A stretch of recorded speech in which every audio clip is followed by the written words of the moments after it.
Yo, what is going on, everybody? This is the commish, aka Nikki D, and for those of you who know me by my YouTube name, for some reason it is called Dragon Franchise. Well, week one is officially in the books, ladies and gentlemen, and what a week it was. I gotta say, there's a lot of things that seem very interesting, and there's a lot of things that I'm gonna break down and recap what happened on week one. And first and foremost, before I begin into all the details, this is the Boss Number 2 League official podcast for the 2016-2017 fantasy football season.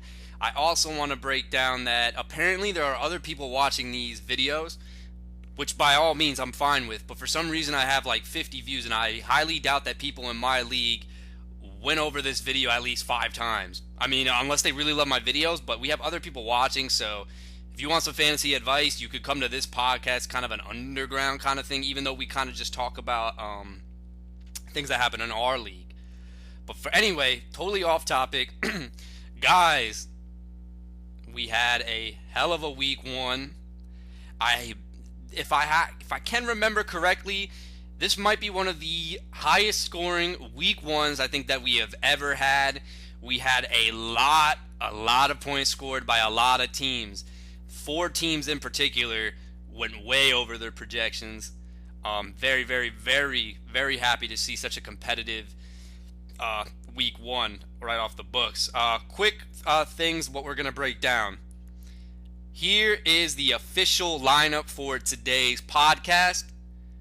We're going to start with the first segment, which is my week one thoughts and a recap of the picks that I said would boom and bust.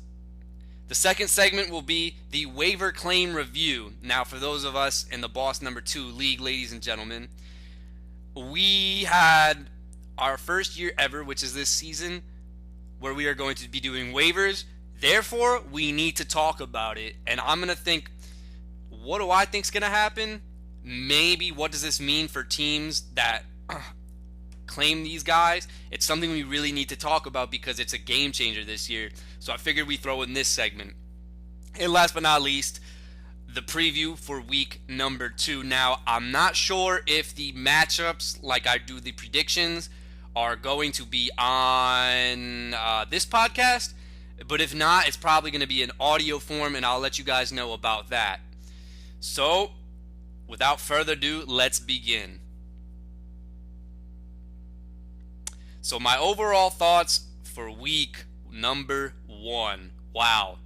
I like I said before, a lot of high scoring matchups. Now, coming into week 1, the game that I had the hardest trouble predicting the outcome wound up being the number 2 closest game as far as points scored.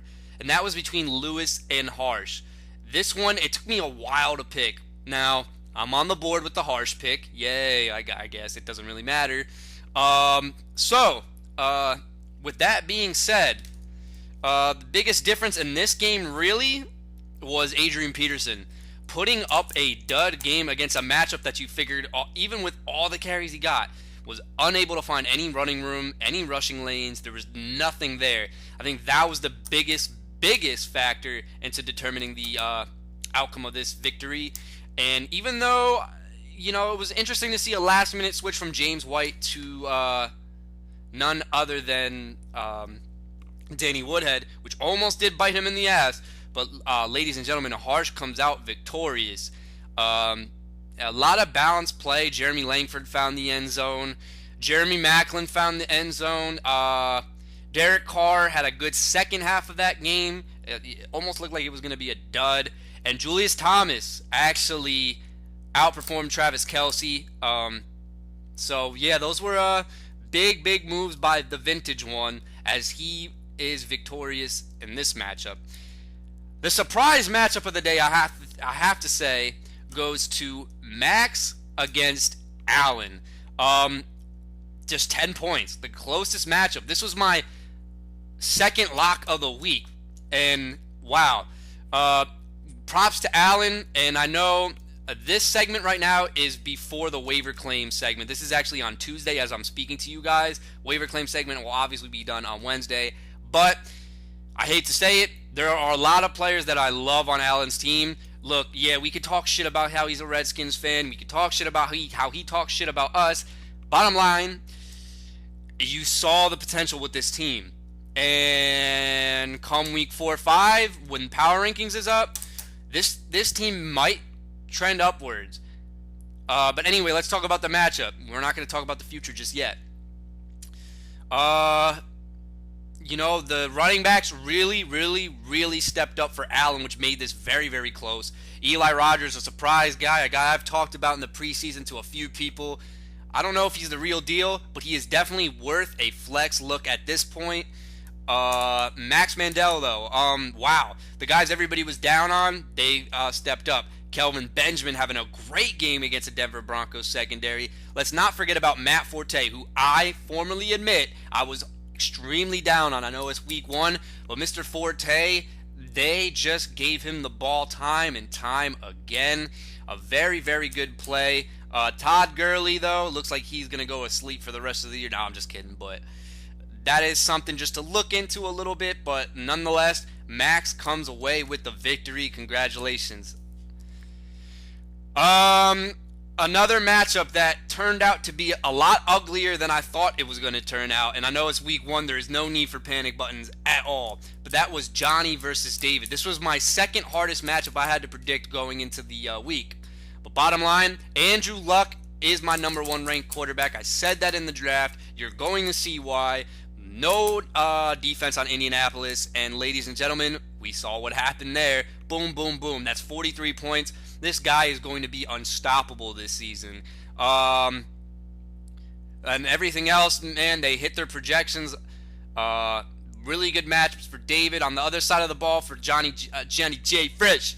Let me see. Russell Wilson was obviously the biggest disappointment. I think the injury, you don't know what's going to happen in week 2. It's going to be interesting to see if Jay sticks with his new favorite player, apparently, or does he go out and pick up somebody. Coach Jay, we will talk about that later on in the week. I don't know what you're going to do. It's your team, my man. But, yeah, that's probably where everything came crumbling apart. You were not going to win a ball game with Russell Wilson getting you 12 points. It's the biggest difference maker in this matchup. And David with his second highest amount of points this week of 164. Congratulations on your week 1 victory. The blowout of the week game.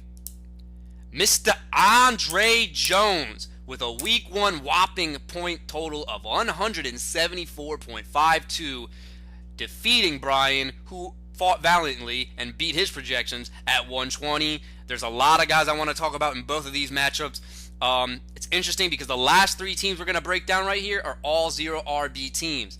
Starting with Andre, this is what happens when 0 RB booms. 174 points. Not to mention Drew Brees dropping 40. Helps a lot. But look at what we have on the roster. Alshon Jeffrey, good game. Julio Jones, good game. Brandon Cooks, my goodness. 30-plus points. Wow. That amazing. And then you had the Tennessee combo. I think I said around 20, 25 combined points, and they did do that. So, props to Mr. Andre Jones on the victory. On the other side, Coach B suffered a great loss in the injury of Keenan Allen, which we will also dig into deeply on this podcast, so you don't want to miss that. But there are some guys that made him feel a little bit better about his team, including, wait for it, it's Theo Riddick. What a game for Mr. Theo Riddick. A really, really great and encouraging game for Coach B. Theo Riddick is officially getting first team reps and first team on the blunt, might I add. But yeah, but what a game. The other game I want to talk about, the upset game of the week. This was my lock. This was my number 1 lock, and it's a good thing I didn't put any money on this fantasy game. Matthew Morris and the championship rematch, taking down Rob Coffey yet again in the lowest scoring game of the week, but you take the dub any way you can get it, especially in a divisional matchup. I give props to Mr. Matthew Morris for a team that looked like it was either A, hurt, or just not ready for a full official lineup. Coach Morris still trying to figure out what he's going to do there. But AJ Green abusing Darrelle Revis. I said 3 years ago Darrelle Revis is kind of done. He, at this point, is just a body, ladies and gentlemen. He is not good anymore. Like, let's get over the fact that we're still calling it Revis Island. I got to say one thing. This is a 0 RB team that what happens when they don't hit is games like this can happen. But also, Tyrod Taylor putting up a dud. Just a lot of dud games. Everybody looked like they went to sleep for Coffeyville except for Mr. Spencer Ware, who decided, yo, Coffey, I got your back on this one. But needless to say, Matt defends the title.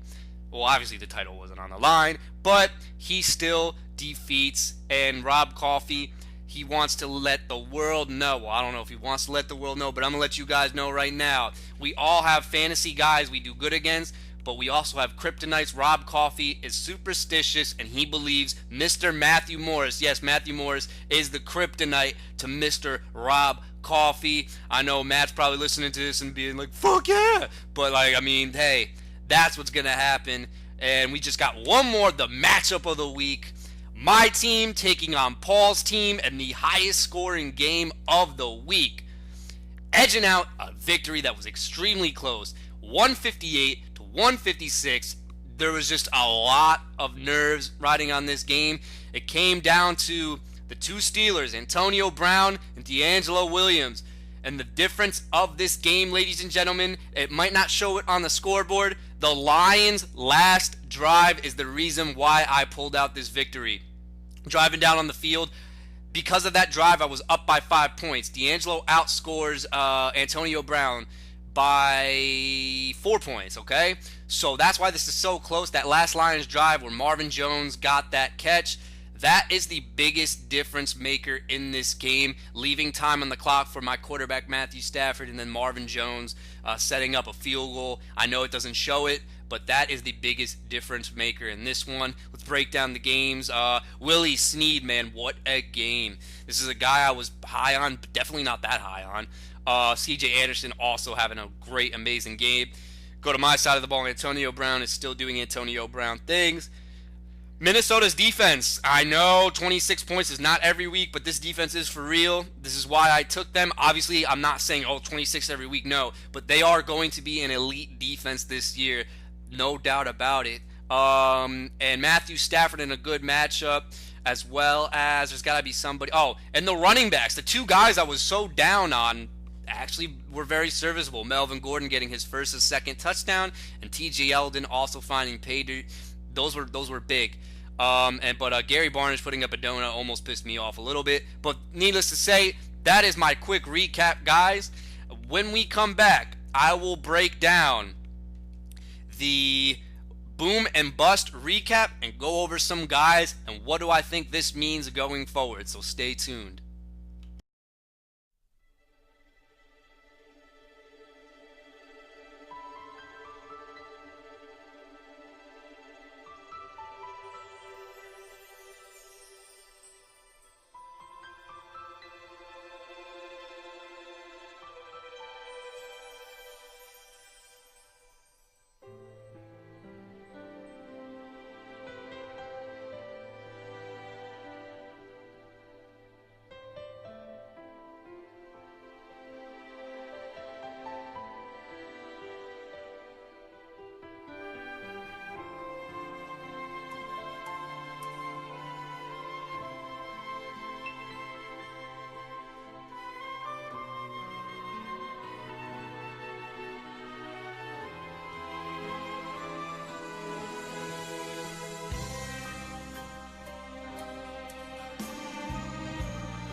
Alright, welcome back, guys. So, this is our new segment. I'm going to go down the list, and I'm going to go list the guys that I said in the matchups that were going to do well.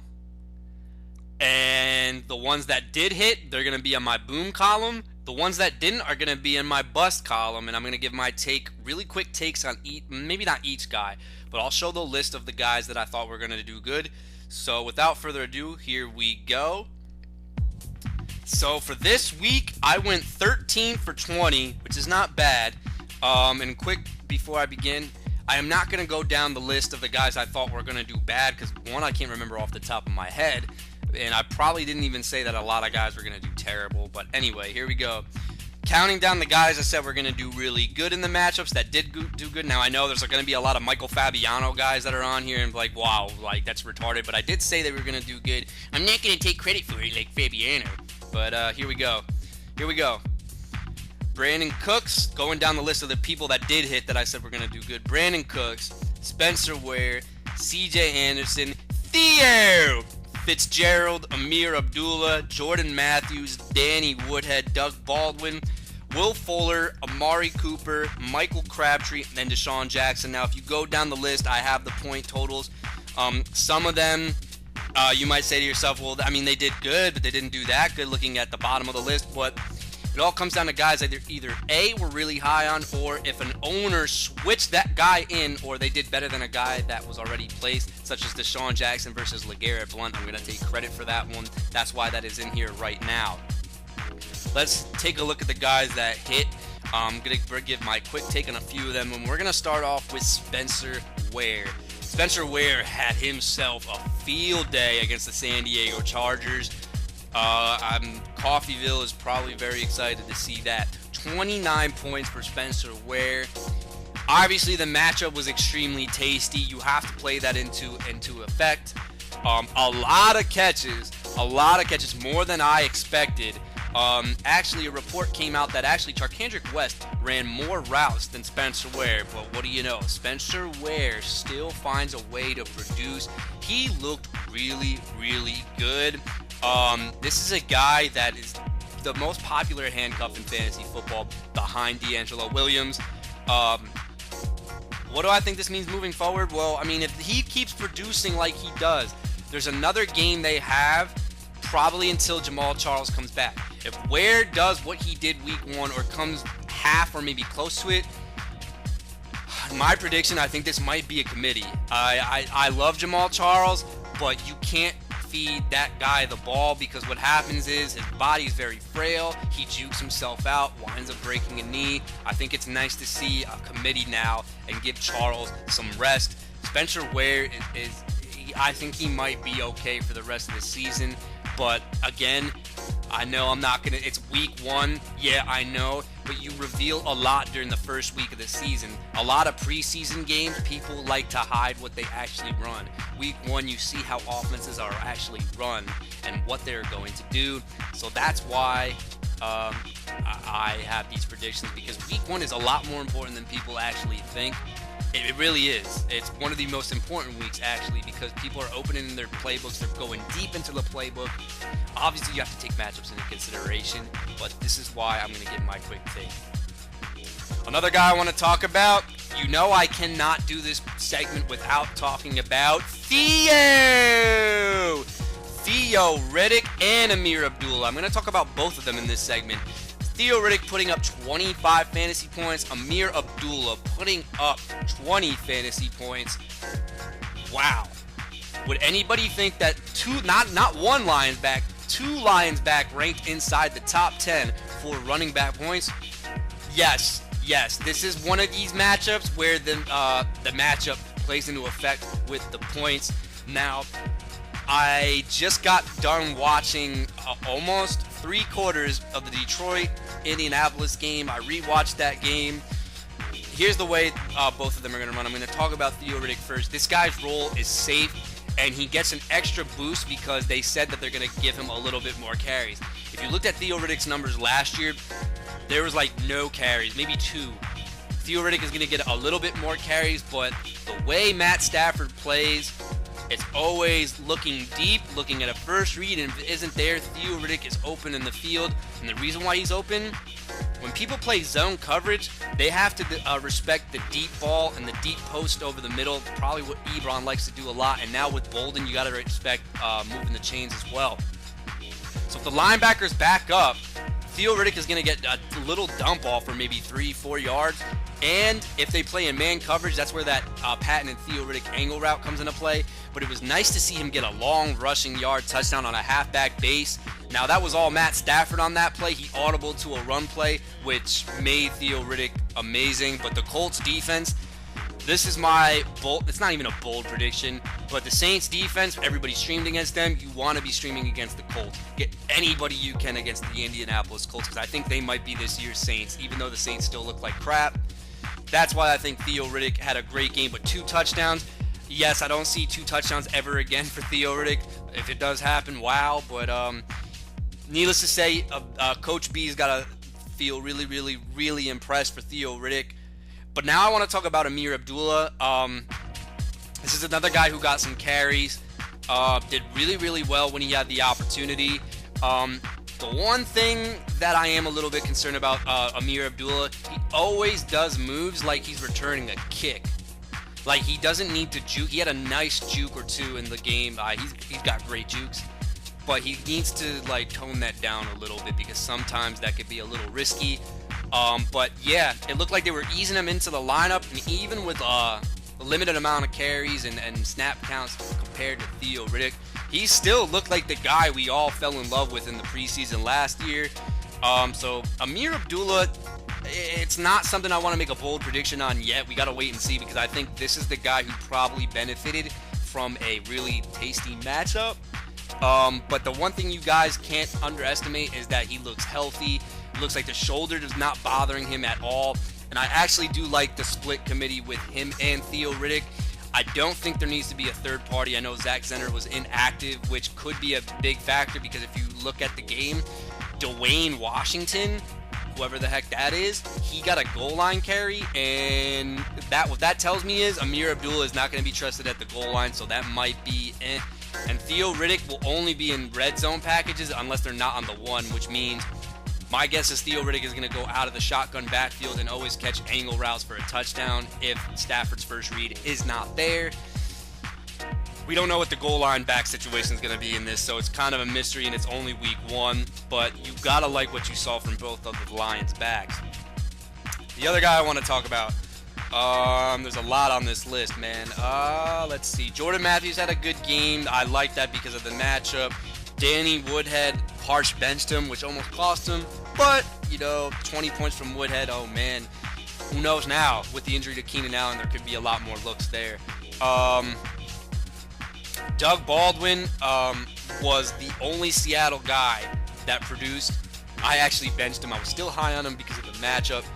Nothing much to talk there. This is a guy I really want to talk about, though. Will Fuller, the 4th or the 5th. I don't know. Him and Willie Snead, I always get them confused.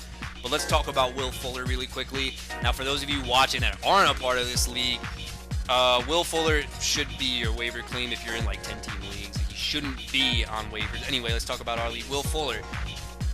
Very interesting. And Will Fuller is the guy who's going to have to step up for the Houston Texans because of DeAndre Hopkins last season. DeAndre Hopkins demanded a lot of attention. The second half of the season, people started to say, hey, we got to take DeAndre Hopkins out because nobody else is doing anything. But if you remember the games where DeAndre Hopkins was getting bracketed, even Nate Washington had a few good games. Now you've got a young, fresh, new-looking guy in Will Fuller. And this was a great game. I think this was also matchup dependent. This is why I liked Will Fuller in this matchup. It was because it was against the Chicago Bears. And they were playing with corners. Tracy Porter just came off an injury, who actually played very well against DeAndre Hopkins. If you guys saw that game, probably not. But then they were starting guys like DeAndre Hall. Like, who the heck is that? Corey Fuller was also out. So they had no names covering Will Fuller. And Brock Osweiler took advantage of it.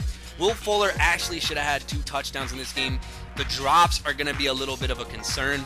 But going forward, I think Will Fuller is a great play and a great matchup for those of you who do DFS. I think he's a brilliant DFS play. But Coach B now looking like he's going to get first-team reps with the injury to Keenan Allen. Will Fuller could be a guy who's going to be up and down. You might see some 7-point games here, or you could see those 19 to 20 games there. But it was very encouraging to see what Will Fuller did, and he might be one of the most popular guys in other leagues. But for week 1, it's very encouraging to see what Will Fuller did. And even in the preseason, the guy, he looked really, really good. If I'm going down the list here, Amari Cooper, Cooper and Crab were pretty much because it was the Saints, so nothing more to touch there. And Deshaun Jackson wraps out the list with 13 points. The only reason he's on this list is because I said he would do better than LeGarrette Blount. And if you look at the numbers, yeah, it wasn't that big, but still, yes, Deshaun Jackson is on this list. Now to the other side of things. Let's talk about the guys that I thought were going to do good and just flat out stunk. Let's go down this list. Odell Beckham, Tyler Lockett, Sammy Watkins, Jarvis Landry, Clive Walford, Dez Bryant, and Devonta Freeman. And I know Coffee's probably looking at this like, yo, these are all my players. It's all right, dude. So he knows too. He doesn't buy into the week 1 hype. But I'm just going to give a quick take. Odell Beckham, I guess the Cowboys now just want to cover Odell Beckham because everybody else got a touchdown but Odell Beckham. Victor Cruz, Sterling Shepard, Larry Donnell. Only the running backs and Will Tye were the only guys who didn't. But, yeah, I guess it's one of those things where Odell Beckham just doesn't like to play against Dallas. Dallas just wants to cover him the whole game and leave everybody else open, which isn't a bad idea, though, to be honest, for teams that are trying to win a game. Another guy I'm just going to give a quick take on is Tyler Lockett. I know, yes, week 1. Let's not talk about how he's going to be a bust. He's not going to be a bust. We need to ease down on that one. Russell Wilson was under duress all game. Tyler Lockett is their big play guy. It's going to be very, very hard to get pressure in your face and chuck up a long one to Tyler Lockett. I did see him drop a big play ball, which is random though because he really has solid hands. But Doug Baldwin, they relied on him in this game on those intermediate routes, and it had to be because he was getting pressured all in his face. So there was no time to get it deep to Lockett. Jermaine Kearse did have a solid game as well. The one thing that is concerning about Tyler Lockett is, like I said in the draft, he's not in on 2 wide receiver sets. It's still Jermaine Kearse. But I think as the season progresses and they get their shit figured out, Tyler Lockett will be a secret weapon. It was just not a good game for him on this one. Another guy that is being talked about and trending right now, Twitter, NFL.com, and other fantasy leagues, is Sammy Watkins, part of my team. You looked at the matchup, you said, oh, he's going to go off. But it's the main reason why Tyrod Taylor did so bad. If you watch the Bills' offense, it was probably the most pathetic offense to start off week number 1. It was just dump offs to LaShawn McCoy because nothing was open. When I watched the film highlights, it didn't seem like Watkins was 100%, but he didn't seem like he was terrible and fighting through pain. One thing with Sammy Watkins that is going to be a huge problem is double moves. This is a little bit concerning because if he's feeling pain in that foot, when you make a double move, you got to plant your foot to set that next move. This might be a problem. But then reports came out that said, oh, Bills are going to shut him down. Then Rex Ryan says, no, we're not going to shut him down. And then Watkins says, nah, dude, it's just sore. I'm definitely going to play Thursday night. Now, obviously, this is a big decision I have to make. I am not really fond of Sammy Watkins playing hurt. But against Darrelle Revis, who I think is just if you're a close to an elite talent, I think you can burn Darrelle Revis, man. So I'm a little bit upset that he's going out and playing hurt against that. This is just a situation as of right now when this podcast is being recorded that we just have to monitor. Reason why Jarvis Landry is on this list is because I thought the game would get out of hand. Figured he would get a lot of catches, but he underperformed with just 10 points. That's why I put him on this list. Clive Walford, I thought, was my tight end of the week. I thought that this game was going to have a lot more passing touchdowns, but there were just as many passing as there were rushing touchdowns in this game for the Oakland Raiders. Clive Walford disappeared. I just don't know if he's quite ready to receive a big tight end workload. Maybe that's the case. I don't know. Dez Bryant had a touchdown, but again, Dez didn't catch it. I don't know why this always happens to Dez Bryant. Now I need to give my really quick take on this guy, Devonta Freeman. I know it's week 1. I won't push the panic button on Devonta Freeman because it's week 1, but there are a lot of red flags. I watched that game. defenses are forcing him to run inside. They contain the outside, which is where Devonta Freeman wants to go. There's just no running room for him, and when he hits the hole on like an inside zone and shotgun where they like to run with him a lot, he's just very hesitant. He doesn't like hitting the hole. He dances around, and that's why his yards per carry are like 2. I'd be a little bit concerned, and I was big on him because of the value discount, but at this point, you look at the snap count with Tevin Coleman. I watched the game. They just rotated series in and out.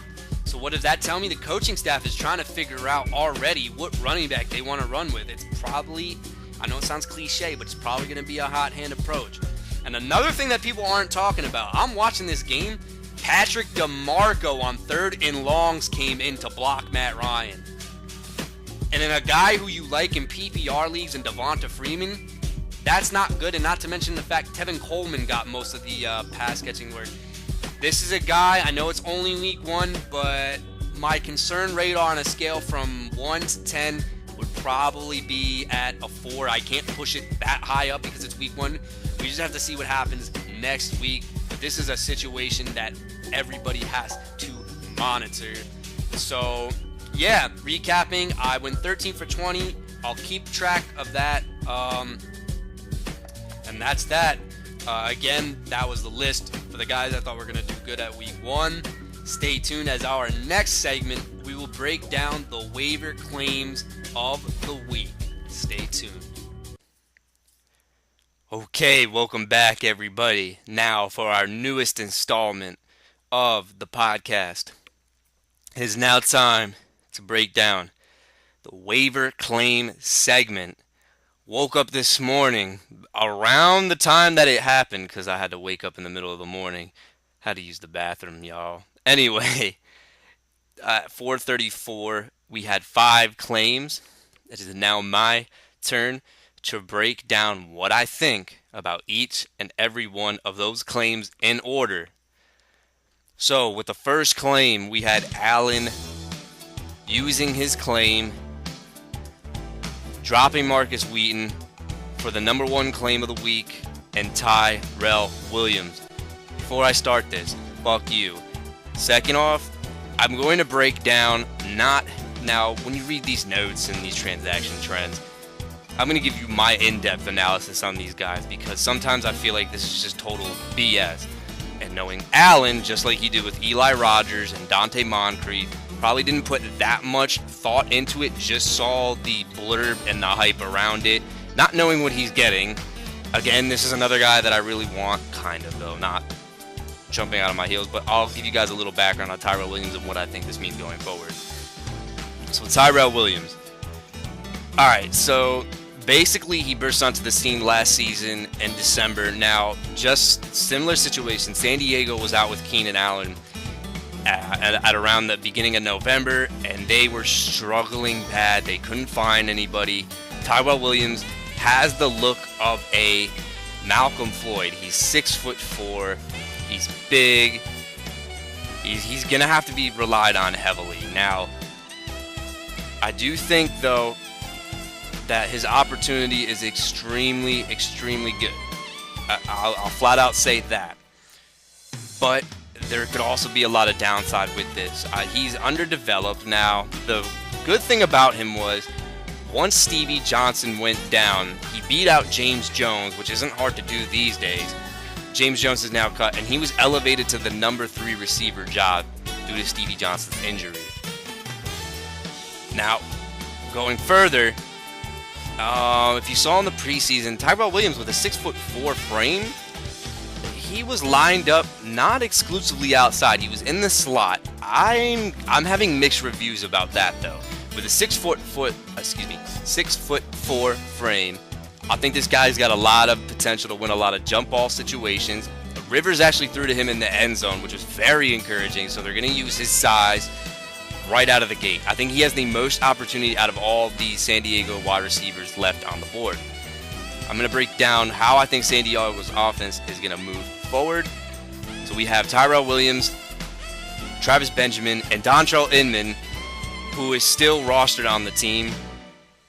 Now, San Diego's offense was supposed to be Travis Benjamin, Stevie Johnson, Keenan Allen. I was looking forward to all of these guys in the beginning of the year.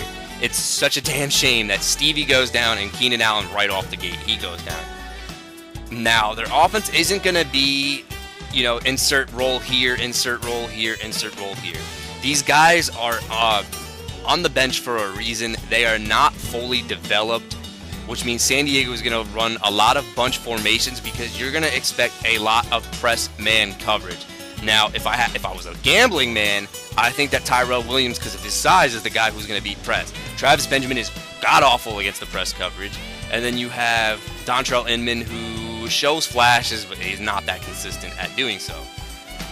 Now, because of that, you're going to see a lot of bunch formations, a lot of crossing routes, and Tyrell Williams is going to be lined up on the outside. I think the max upside that Tyrell Williams has, not Keenan Allen. This guy is not going to be a possession guy. Now, if he does, I'll come out on the next podcast and say, you know what, I was wrong. When I look at Tyrell Williams, I see Denario Alexander 2.0. That's his upside, though. I'm not saying right off the gate he's going to be Denario Alexander. I just think with his size and his ability to stretch the field, he's going to be a valuable asset in this offense, because if he doesn't work out, you are looking at just a terrible offense, and it's not anybody's fault. I think the offense, though, means an upgrade for possibly Melvin Gordon with more carries. Possibly, though. Danny Woodhead out of the backfield is going to get a lot of dink and dunks, but they're probably not going to go anywhere. And Antonio Gates is probably going to be involved a lot more. So with that being said, what do I give this grade out on Tyrell Williams? I'm going to give this grade like we were in elementary school. I'm going to give this one a C+. I'm not going to give it a B. The C+ is there strictly for upside only. The fact that it was the #1 claim, there's probably somebody else I would have used over Tyrell Williams. I like the potential. I like the upside. The upside alone is the reason why I give this a C+. So the #2 claim was placed, and it went to Mr. Cal. He used his claim on Jalen Richard, and he dropped Cameron Artis-Payne. First of all, great drop. Jonathan Stewart shouldn't be handcuffed. Using the move on Jalen Richard. Well, before the season started, I had Jalen Richard actually rostered, so that says something maybe. My thing with Jalen Richard is the last preseason game, it was a battle for the #2 spot between DeAndre Washington and Jalen Richard. I caught a little bit of the game. I actually had Coffee, Johnny, I think Allen was over as well. It wasn't a fun game. I saw Washington had a few decent plays, but then Jalen Richard got hurt again. That is his Achilles heel, is that this guy can't stay healthy. He's an undrafted free agent with a lot of talent. You saw it on the big run that everybody fell in love with, but again, New Orleans Saints. Jalen Richard, to me, looks like he's probably in the driver's seat for the #2 running back job. Now, coming into the season and throughout the preseason, there's been a debate about who the #2 running back should be. Jack Del Rio loves DeAndre Washington. He's been behind him 100% through the whole season, and that's going to look like it's going to be Del Rio's favorite of the bunch. However, the running back coaches have said that Jalen Richard has looked tremendous and they want him on the field. So this kind of becomes a political preference thing on the Oakland roster. But after the big run that Richard showed, I'd say he's definitely in the driver's seat. The reason why I'm very hesitant about using a #2 claim on him is because I don't think Oakland knows yet who their #2 guy is going to be. I mentioned in the chat that all the running backs saw the field. That includes Latavius Murray, Jalen Richard, DeAndre Washington, Taiwan Jones, and Jasmine Awale, or the fullback that I can't really pronounce his name. That's 5 running backs that took the field. Are you kidding me? And not to mention the fact that Aswali actually got a goal line vulture touchdown. Jalen Richard, I would say, for right now, would probably be my primary handcuff. He's also on kick return duties. So I think from a handcuff standpoint, I think this is a good pick, but I wouldn't jump out of my seat to burn my claim early on it. But with that being said, That being said, I think Jalen Richard's performance not necessarily means that he's automatically the number 2. I think what this means the most is that Latavius Murray's value is going to slowly diminish. And when I mean diminish, I don't mean 7 points a week. No. I just think that he's going to get taken out a lot more. I had him last year. This guy needed somebody else to rotate with him. I don't think his body can take 17, 20 carries a game. I just think that he needs another guy to be his change of pace and rotate with him. And as of right now, Richard, he could be the guy. It's very uncertain. So for that, I'm going to give this one a B-. I like, with waivers, I think handcuffs on another team are very, very important. So that's why I give it a B-. But there's a lot of uncertainty as of right now. But I would say if we're in the driver's seat, yes, Richard is looking like the dude. The third claim that got placed, this is not something that I would use my claim on. Matt had the number 3 claim, using it on Ted Ginn Jr. Now, Matt had a middle of the pack to lower claim. I believe it was the 6th claim, so that would be middle of the pack. Or actually, no, he moved up, though, because of Brian and Max, so that would make him 4? Whatever. Anyway, Ted Ginn Jr., he uses his claim on. Now, I, for one, am not a guy who would use... Now, when I'm looking at this, I think this is a short-term claim. I don't think this is a long-term claim. I understand from a philosophical standpoint, excuse me, it's early in the morning, why Ted Ginn would probably be used on the claim, because there is a juicy matchup against San Francisco. I get that. But, that could also mean a game for Devin Funchess, Kelvin Benjamin, Ted Ginn, Corey Brown, and Greg Olsen. Ginn's role obviously diminished. Now, that could obviously be because it's the Denver Broncos secondary, but if you looked in the Super Bowl, Ginn had a really good game. So the fact that he still wasn't involved, I don't know. I'm a little hesitant on that, but I understand why this claim was made.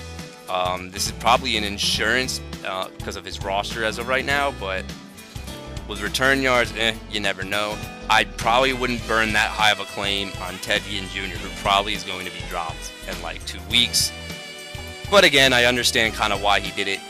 To use that high of a claim, though, on Ted Ginn Jr., I'm going to give it a C-, because I'm not going to give it a D, but if he has matchups that are available, and say if he does hit one, hey, we could be looking at half of what he did last season, maybe, I don't know.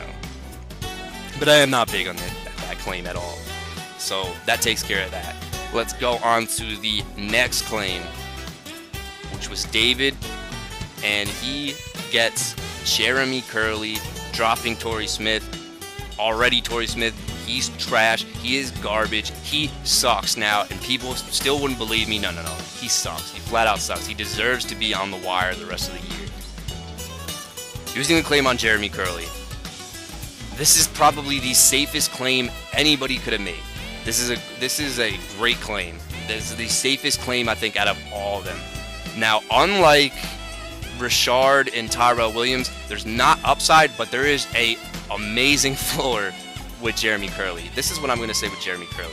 He's a permanent slot guy. Now, coming up into the season, there was so much hype around Bruce Ellington. Here's what I have to say about that.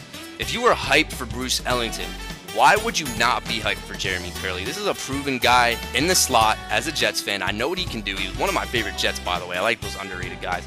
Only reason he gets cut from Detroit is because they signed Anquan Bolden. They liked what they saw out of him because he's a stronger receiver. I mean, that goes without question. And Andre Roberts beat him out in the punt return game. Only reason why Jeremy Curley got cut. This was a fantastic signing by San Francisco as insurance for Bruce Ellington, who they were hyped for. And we don't even know who Bruce Ellington was. He probably could have been bad. But bottom line is, Curley's got sure hands over the middle. You saw 10 points already, and he's on return yard duties. This is the safest claim anybody could have made. Again, flat out, this guy is going to be good in this offense. And what I mean by good, I'm not saying 17 points a week. He's just going to be consistent 8 to 10, think about Kendall Wright 3 years ago. That's what I see out of him in the slot. Just getting like games like 6 for 60 and having a little bit of return yardage duty as a bonus because the 49ers will suck. They still will suck. So with that being said, I really like this claim a lot. I give it a B because there's not a lot of upside with Curly, but there's a consistent floor. This is probably one of my favorite claims. Okay, the next one. Brian had a low claim. I believe he was second to last. He uses it on Dontrell Inman. Now, if Brian had an earlier claim, I would not. I'd probably give this claim like a D. I've seen Dontrell Inman in the San Diego offense. He shows flashes at times, but if there was something to predict a role with the San Diego Chargers offense, in my opinion, I would say that Tyrell Williams looks to be the deep guy in like a Malcolm Floyd role. I actually think Travis Benjamin might get these games like you saw against Kansas City. It's a lot of catches, but the yardage total is probably going to be like 40, 50 if he's unable to go deep down the field. And I think Dontrell Inman takes over that intermediate short route Stevie Johnson role. I just feel like with the San Diego Chargers, and believe me, I love the Chargers offense. Everybody knows that. I think when you look at the box score, on average, you're going to see something like this. Travis Benjamin, 7 targets, 4 catches, 60 yards. Dontrell Inman, 8 targets, 45 yards. Tyrell Williams, 8 targets, 2 catches, 50 yards. It's going to be something like that, like on an average day. Now, if they get a good matchup, it's going to be hard to predict because it's only week 1. I think Dontrell Inman was more of a cock blocking strategy than anything. Now, Brian actually can think he might be something, and Brian needs receiver help for Keenan Allen and insurance, so I kind of get using a quote-unquote handcuff. But this is actually a very unique strategy. If you're so deep down in the waiver wire order, and there's guys who are like, oh, I don't want to use my claim on that are up higher, you could probably just like block everybody else from getting what they want. Could work. So overall, Dontrell Inman, due to the fact that Brian was so low and he moved maybe one spot down. Actually, no, he moves a few spots now because of the other claims. But whatever, he was in that position anyway. I'd say I'd give this Dontrell Inman thing, I'd probably, along with Ted Ginn, C- because they're not guys I would burn my claim on, but you never know. So as far as upside is concerned, out of these claims, I definitely would have to say that Tyrell Williams, I think, has the greatest upside, which is why he has the number 1 claim. Jalen Richard hasn't won the duties yet. That's why I'm not saying his upside it has surpassed Tyrell Williams. And I don't think Jalen Richard will get the job. So quick recap. Tyrell Williams, I gave that a C+. Jalen Richard, B-. Ted Ginn, C-. Jeremy Curley, B. Dontrell Inman, C-, I believe I said. So once again, my quick thing is, yo, Alan, fuck you. You have so many players that I liked. I actually had to like look up on my watch list way before they broke out. I'm furious about it. But interesting to see some of these claims. When we come back, I'm going to break down my favorite plays of the week. All right. Our last segment for this podcast, I have decided that I will do an audio form of the matchups. That could either be later on with this one or Thursday morning. I have not decided yet. But anyway, guys, just keep up with keeping up with the videos. I'm glad that some of you have enjoyed the positive feedback. Thank you so much. I really do appreciate that. All right, anyway, here are my booms of the week. I said I'm going to give you 20 booms. I'm going to break down my chart. I'm going to try to do it a little bit differently than what the experts think. I'm going to try to make the case for somebody that maybe a lot of people don't have. So without further ado, here we go. Boom. Here are your 20 booms of the week. Now, when you're looking at the list, yes, the top of the list are guys that are in our league. They are owned.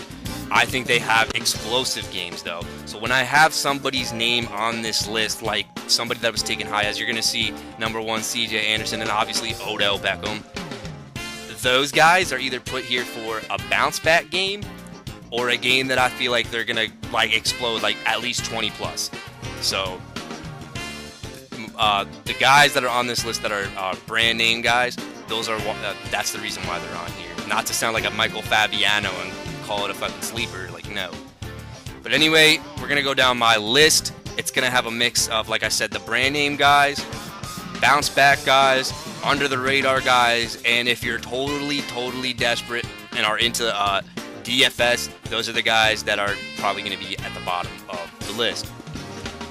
So without further ado, here we go.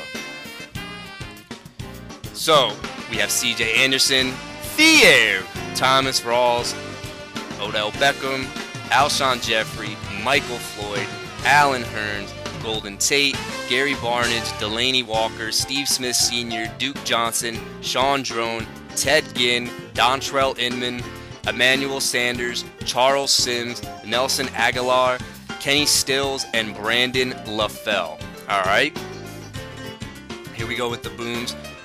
My number one boom of the week. Now, these aren't necessarily in any order at all, but number one will always be number one. CJ Anderson, enjoy the ride, Paul. Enjoy the ride, because this is what I enjoyed when I had him, but he's looking fantastic. CJ Anderson goes against the soft Colts run D. He dropped 28. Paul, expect at least 20 this game. He is my number one running back for this week. Love CJ Anderson. Give me some more CJ Anderson. I just flat out think that with this game, Trevor Siemian, there's going to be a lot of run plays. They're going to be up in this game. Ton of run plays. And even last week, when they mixed up the play calls, man, they weren't necessarily up, and he still got the rock. I just think this is the lock of the week is CJ Anderson. So whoever you're playing, Paul, now I'll do the matchup segment later on. Enjoy CJ Anderson. That's all I gotta say. Alright, we're going down the list now. Theo Riddick. The reason I have Theo Riddick in here is because I like the way the Titans defense contained Adrian Peterson. I don't think this is an Amir Abdullah game. I see this being another Theo Riddick game. My fear... The only thing I do fear about Theo Riddick is a touchdown, but I do see him scoring a touchdown. I'm gonna say 20 rushing yards, give me 65 receiving and a touch. That's my forecast for Mr. Theo Riddick. Thomas Rawls, surprising. This is my surprising pick right here. Thomas Rawls makes the list at number 3. I'm going to give my quick take on Thomas Rawls. They're going into Los Angeles. They have Russell Wilson, who's banged up, and that plays a little bit of a factor into this. But I think Pete Carroll said, you know what, Thomas Rawls, you look pretty good. You look pretty healthy. I'm ready to increase your workload. Pete Carroll doesn't bullshit. He's not like Bill Belichick and some of these other coaches. But I just have this strong feeling, if Rawls suits up, Christine Michael takes a back seat. Thanks, Christine Michael, for filling in, but this is my job, dude.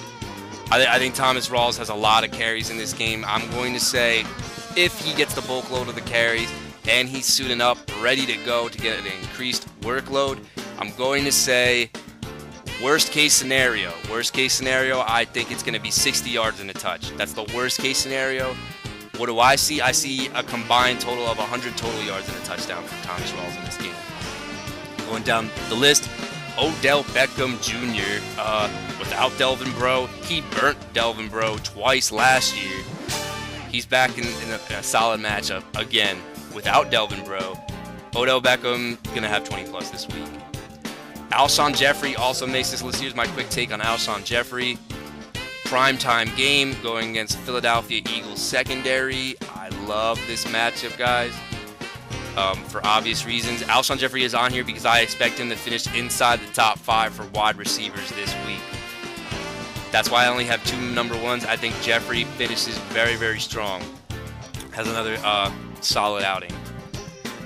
Now my number 6 and 7, guys. Michael Floyd makes the list on my boom when Fitzgerald did last week. Now, luckily for David, he has both of them, so he found himself in a generous situation. Michael Floyd is the guy you want to own this week. Michael Floyd comes out. He's going against Tampa Bay Buccaneers that don't defend the pass very well. Brent Grimes has difficulty, and I'm assuming he's going to be on Floyd, although I don't really think he can cover any of them. Brent Grimes has difficulty with the big, strong wide receivers such as Michael Floyd. and I think he abuses him. He goes over the top, gets like a 45-yard bomb from Carson Palmer. He finds pay dirt. That's why I like Michael Floyd this week. And the other reason why I like Michael Floyd is the fact that John Brown, I think, is still being used as a decoy. I think there's something going on that they're not putting out right now. So my other number 2 wide receiver, I'm going to be in-depth analysis on Allen Hurns. Now, they go against the San Diego Chargers. I think Allen Robinson has a solid day, but my bold prediction here is that Allen Hurns will find the end zone. Here's the thing with Mr. Hurns. They're going into San Diego. Jason Verrett is an extremely talented cornerback. I expect him to be on Allen Robinson. Allen Hurns has actually suggested that it would be better off if he sees some snaps in the slot, as you saw last week. I think Blake Bortles is able to find him over the middle in the slot in this game to avoid Jason Verrett, and it goes for a big gain for a touchdown. I like the matchup for Allen Hurns due to the fact that Verrett is going to see a lot of Allen Robinson. Hurns has very big potential this week. Number 8, Golden Tate. The reason why I put Golden Tate here, this is something I'm looking at what happened last week, and I don't necessarily do that a lot. Stephon Diggs had a very good game, 7 catches over 100 yards. Golden Tate is that possession guy. I also think Marvin Jones has a solid game, but I think Golden Tate, for PPR purposes, I think he has, he's going to hit double-digit points. It's a very, very sneaky play in this matchup because everyone wants to talk about Marvin Jones.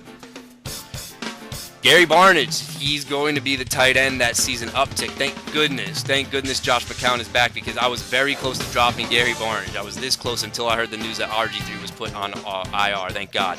What you saw last week from RG3 was I'm going to do the read option, play action, and just hope somebody can catch it deep. Gary Barnidge, you're going to block for me. Gary Barnidge only ran, I don't know, like 4 routes maybe, had 2 passes thrown in his direction because he was used to block. That's not going to be the case with Josh McCown. This is Josh McCown's favorite target and the only one rostered right now, other than Andrew Hawkins, that actually has chemistry with Josh McCown. I'm so happy. I'm so happy I get to see Gary Barnidge with Josh McCown, because I saw what happened last week and I was pissed off, to say the least. There's a lot of guys that are going to get an uptick now in that Browns offense. Another tight end I like, Delanie Walker. Really like Delanie Walker. I think that Mariota is going to go on the road. Detroit in the Dome. I think it's going to be a little noisy, to be honest, in the Motor City. But I think that they fall behind in this game. I don't see the running game working. It really wasn't impressive, but that was against an elite defense. I don't know, but I think Delanie Walker is the guy that is going to give Detroit fits. Because you saw what happened last week. There were 3 tight end touchdowns, excuse me. And while I'm basing it off of that, I just think that Tajay Sharp is going to see a lot of Darius Slay. If they're going to go to the film room, they're probably going to shadow Darius Slay on Tajay Sharp, which could also mean, if you have the balls to do it, somebody like that would mean maybe Rashard Matthews sees an uptick, but I am not big on Titans receivers at all. That is why I think Delanie Walker has a solid week this week. Look at the next guy on the list. He's back.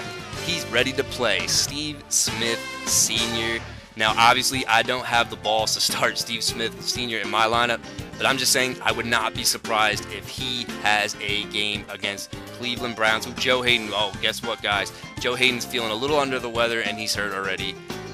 Are you kidding me? Like, Flacco might go off, but I think Steve Smith comes back with a vengeance. Guys, had 9 targets last week. Yeah, I know but excuse me, Nicky, he didn't do shit with those targets because Mike Wallace got an 80. No, shut the fuck up for a second. All I'm going to say is, I know I've been so high on Steve Smith, and the reason being is because I got him in the 12th round, guys. I'm not saying Steve Smith wide receiver 1. I think this is the game he looks like his old Steve Smith self. And if he doesn't have a good game, well then, hey, whatever. But I'm saying that I think he's going to be the guy. I think Steve Smith came out and said that he just wanted to run around in the field, get to know what the field felt like, and just be out there on the field and get the feel of things. That's why he wanted to come out and play. And not to mention the fact, guys, Ronald Darby was shadowing him. That is a great cornerback. That is somebody everybody needs to take a look into. So that's why I think he only had like 19 yards. But the fact of the matter is, Joe Flacco was looking his way, guys. It's 9 targets. Next guys on the list, I'm not going to give a quick take. Duke Johnson, for the same explanation for Gary Barnage, I think there's going to be a lot of packages for him in this game, getting a lot of touches. I think he has a solid game. And obviously because they're going to be behind. Sean Drone, another PPR back because they're going to get blown out in this game. He's going to have some PPR money. Ted Ginn Jr., if you guys are playing, if you're in any deeper leagues or a DFS, this is a coin flip here. It's either a touchdown or no touchdown, so that's what you're relying on.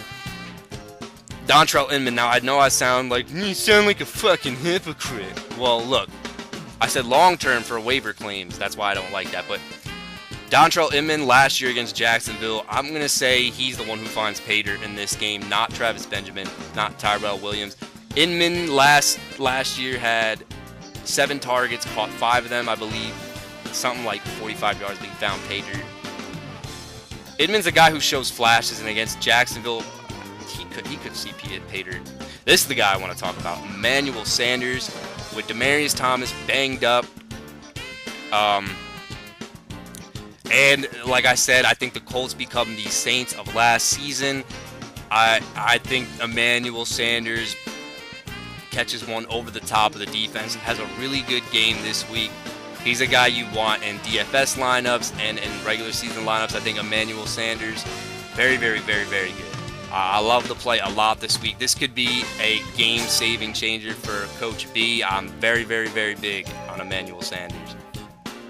But speaking of that same matchup, I am also big on Charles Sims. I don't see this being a Doug Martin game, guys.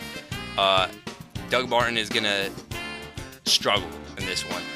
Arizona, I think Bruce Arians ripped him a new asshole after they lost to Jimmy Garoppolo. I think that this is a Charles Sims game.